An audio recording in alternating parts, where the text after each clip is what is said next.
عمیر زبیر، مجھے عمیر نیازی صاحب کا نام لکھ کے دیا گیا آپ کی پارٹی کی طرف سے. عمیر، میں ایک ہی عمیر کو جانتا ہوں، بڑا پرانا جانتا ہوں. جی عمیر تھینک یو صاحب. جناب اسپیکر، بہت شکریہ، آپ نے سینٹ ریکمنڈیشنز پہ بولنے کا موقع دیا.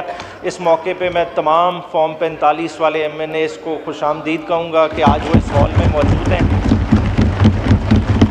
اور یہ بڑی جد و جہد کر کے ادھر پہنچے ہیں. جی جناب اسپیکر، جہاں تک بجٹ کی ریکمنڈیشنز کا تعلق ہے، آپ نے خود دیکھا خورشید شاہ صاحب ادھر سے بولے یہ کیوں ادھر تک لیٹ پہنچا. دیکھیں، بجٹ ہمارا ڈاکومنٹ جو بنا ہے وہ یہاں بنا ہی نہیں ہے. آئی ایم ایف کا ڈکٹیٹڈ ایک بجٹ ہے، اور آئی ایم ایف کی ڈکٹیشن اماؤنٹ کس کے کرتی ہے؟ جس طرح عمر ایوب صاحب نے پہلے بتایا، آئی ایم ایف بنیادی طور پہ اکنامک ہٹ مین ہے جس نے یہ بجٹ بنا کے دیا. اس کی نیگوسیشن میں دیر لگی، اور جب وہ بجٹ ادھر پہنچ گیا تو ہمارے ملک کے اندر ایک منی آئی ایم ایف موجود ہے جس کو وہ بجٹ قابل قبول نہیں تھا. عوام کے لیے نہیں، وہ منی آئی ایم ایف جو ہے وہ بیسیکلی اس ملک کے تمام کاروبار کو کنٹرول کر رہی ہے، اور جس وجہ سے آپ نے دیکھا کہ پیپلز پارٹی نے شروع کے 2 دنوں میں ٹوکن ادھر سے بائیکاٹ کیا. اور اس منی آئی ایم ایف کا جب آپس میں ایگریمنٹ ہو گیا تو ہم نے دیکھا کہ ہاؤس کی کارروائی چل پڑی. اور اب جو سینٹ ریکمنڈیشنز ہمارے سامنے آئی ہیں جناب، اگر دیکھیں 1 to 50 ڈیل کر رہی ہیں امینڈمنٹ والے پارٹ سے. اگر امینڈمنٹ والے پارٹ کو آپ اٹھا لیں تو سیل ٹیکس ایکٹ میں امینڈمنٹ کی بات کی ہے، اور اس میں بڑی اچھی پروپوزل ہے کہ انویسٹیگیٹو آڈٹ ہونا چاہیے، مگر خالی اس پروویژن کو رکھ دینے سے مسئلہ حل نہیں ہوگا. جناب اسپیکر، ہمارا بنیادی مسئلہ کیا ہے؟ ہم اپنے آپ کو کمپیئر تو انڈیا سے کرتے ہیں، مگر ہم نے آج تک اپنا الیکشن کمیشن، اپنا ایف بی آر، اپنا ایف آئی اے بااختیار نہیں کیا. آج اگر ہم ان 3 اداروں کو بااختیار کر لیں، دیکھیں انڈیا کو ہم اگلے 3 سالوں میں پیچھے پچھاڑ دیں گے. مگر مسئلہ کیا ہے کہ ہم میں پولیٹیکل ول نہیں ہے. جب بھی ہم گورنمنٹ میں آتے ہیں ہم چاہتے ہیں یہ کسی نہ کسی طرح سے ان اداروں میں، چاہے جس طرح سے بھی اپوائنٹمنٹ ہوتی ہے، ہم چاہتے ہیں کہ یہ ہمارے تابع رہیں. اور آج اسی وجہ سے دیکھیں کہ پاکستان کا متنازع ترین الیکشن ہوا ہے. جناب اسپیکر، آگے اگر دیکھیں، اگر ڈفرینٹ پروویژنس کی طرف جائیں تو ہیلتھ کی بات کی ہے، 117 پروویژن ہے جو ہیلتھ کی بات کرتی ہے.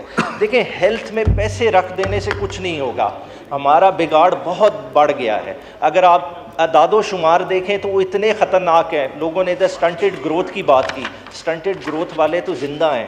آپ دیکھیں 1 سال کا بچہ یا مورٹیلٹی ریٹ کیا ہے آپ کا، 57 نمبر بچہ، 1000 میں سے 57 بچہ پہلے سال ہی مر جاتا ہے. یہ میں ڈیتھ ایٹ برتھ کی بات نہیں کر رہا، برتھ کے بعد کا یہ پیریڈ ہے. اور 5 سال کی عمر تک آپ کے 67 بچے مر جاتے ہیں، اور ان کو کوئی دیکھنے والا نہیں ہے. ہمارے پاس کوئی ایسا میکنزم نہیں ہے ہم اس کو کس طرح سے ٹیک کیئر کریں گے. مگر ہم اپنی عمران خان کی دشمنی میں کیا کر رہے ہیں؟ تمام مدر اینڈ چائلڈ ہسپتال ہم نے بند کر دیے ہیں. ایون میاں والی کا بنا ہوا مدر اینڈ چائلڈ ہاسپٹل ہم نے بند کر دیا، اور ہم نے ہینڈ اوور کس کر دیا؟ ڈسٹرکٹ ہسپتال والوں کو. اب وہ مائیں، وہ بچے جو مریں گے ان کا کون ذمہ دار ہوگا؟ اس کا خون کس پہ ہوگا؟ جناب اسپیکر، آگے بات ہوئی جو 180 نمبر 80 پہ واٹر کرائسس بلوچستان کے حوالے سے بات ہوئی. دیکھیں، یہ خالی پانی کا مسئلہ بلوچستان کا نہیں ہے. اگر اوور آل اگر ہم تھوڑا سا دیکھیں، پانی ہمارے پاس بے تحاشا ہے. ادھر بات ہوئی کہ 3rd پول ہے، آئس کے بڑے ریزرو ہیں، ہمارے پاس ریگولر سپلائی آف واٹر ہے. مگر پاکستان کا آج مسئلہ کیا ہے کہ سکارس واٹر ریسورس سے ہم جا رہے ہیں. سٹریس واٹر نیشن ہم کنسیڈر ہوتے تھے، سٹریس واٹر نیشن سے ہمیں آج سکارس کا درجہ دیا جا رہا ہے کہ 2025 تک پینے کا پانی ادھر 90% عوام کو میسر نہیں ہوگا.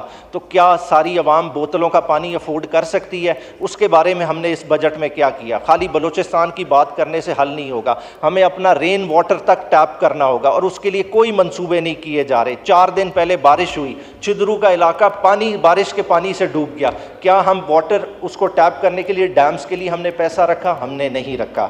جناب اسپیکر، پھر ادھر بات ہوئی نمبر 52 پہ سولر کے آئٹم پہ دیکھیں, سولر پہ آپ ٹیکسز لگا رہے ہیں ان کے پروڈکٹس پہ. دیکھیں ایک اوور آل براڈ پالیسی بنائیں. گورنمنٹ نے ریونیو اکٹھا کرنا ہے, ہمیں بھی سمجھ آتی ہے, مگر اکٹھا کرنے کا بھی طریقہ ہے. آپ ایگزسٹنگ سورسز کو ہی خالی ٹیپ کریں گے اس سے بات نہیں بنے گی. دیکھیں تھوڑا آؤٹ آف دا باکس سوچنا پڑے گا. آپ پہ پریشر ہے, سمجھ آتی ہے کہ 13 ٹریلین ریز کرنا ہے. 13 ٹریلین ریز کرنا ہے تو چوروں کو پکڑیں جو اکانومی نیٹ میں نہیں ہے. مسئلہ کیا ہو رہا ہے کہ آئی ایم ایف کا پریشر اتنا ہے, ہم تھوڑا سا بھی رسک نہیں لینا چاہ رہے. ہم چاہ رہے ہیں کہ نہیں, ٹارگٹ میٹ کرنا ہے, جو ایگزسٹنگ لوگ ہیں انہی سے نکالیں پیسے. تو اس طرح سے کریں گے تو نظام نہیں چلے گا. باقاعدہ سولر پالیسیز دیں, سولر ٹیوب ویلز دیں, آپ کا ٹرن اراؤنڈ ہوگا. آج کیا ہو رہا ہے کہ آج آپ کی بجلی جو مہنگی ہوئی ہے, زراعت کا اس پہ بڑا برا امپیکٹ آیا. ہوا کیا ہے کہ 80% ایریا, اگر میں خالی میاں والی کی بات کروں, کاٹن پروڈکشن سے ہٹ گیا ہے. اگر آپ دیکھیں آپ کی 1 ملین کاٹن بیل ٹرانسلیٹ کرتی ہے انٹو $1 بلین ریونیو آپ کو جنریٹ کرتا ہے. آپ کی اب پھٹی نہیں ہوگی تو مسئلہ کیا ہوگا, آپ کو ایجپٹ اور گرد و نواح سے کاٹن امپورٹ کرنی پڑے گی, آپ کا ریونیو باہر جائے گا. تو خدا را آج تھوڑا سا چنک دے دیں ایگریکلچر کے لیے, ادھر پیسے دیں تو معاملات بن جائیں گے. آخر میں جی 2 بس باتیں کروں گا. پی ایس ڈی پی کا ذکر ہوا جی. پی ایس ڈی پی میں انہوں نے بڑے اچھے پروجیکٹس دیے, میں ان پہ نہیں سوال اٹھاتا, وہ پروجیکٹس بھی کیری ہونے چاہیے. ایک برج ہے کلور کوٹ کا, اگر آپ خود آج چیک کرا لیں, 2017 سے وہ برج بنا ہوا ہے. اور برج چھوٹا برج نہیں ہے جو عام آپ کریں دریائے راوی پہ برج ہے, یہ دریائے سندھ کے پیٹ پہ برج ہے, میلوں لمبا برج ہے. اور برج کی انٹرسٹنگ بات کیا ہے کہ 2017 سے لے کے آج تک نہ وہ ڈی آئی خان سے کنیکٹڈ ہے, نہ وہ کلور کوٹ سے کنیکٹڈ ہے. وہ برج ہوا میں کھڑا ہے, اس کو کوئی نہیں دیکھ رہا. اتنا بڑا اسکیم ہے, اس کو ہم نہیں کنیکٹ کرتے, ہم اپنے نیشنل ریسورسز ضائع کر رہے ہیں. آخر میں جی ایک بات کروں گا, دیکھیں ہم انڈورسمنٹ کے لیے ڈفرنٹ طرف دیکھتے ہیں, ہمیں اپنا انڈورسمنٹ کا معیار بہتر کرنا پڑے گا. دیکھیں اگر آپ کو پولیٹیکل انڈورسمنٹ بھی چاہیے تو اس کے لیے آپ کو وزادار لوگ چاہیے. دیکھیں اگر آپ چاہیں کہ ملکوں سے گانا گوا کے آپ کو پولیٹیکل انڈورسمنٹ مل جائے گی تو یہ بے وقوفی ہے. اگر آئی جی پنجاب چاہت فتح علی خان کو دفتر میں بلا کے انڈورسمنٹ لے گا تو اس سے بڑی کیا بے وقوفی ہو سکتی ہے. دیکھیں اس ملک کو کوئی انڈورسمنٹ دے سکتا ہے تو وہ عمران خان کی ذات دے سکتی ہے. تو آج اس کو پیچھے لے آئیں, انشاءاللہ تعالیٰ آپ کا اکنامک مسئلہ حل. تھینک یو جی. محبوب شاہ صاحب.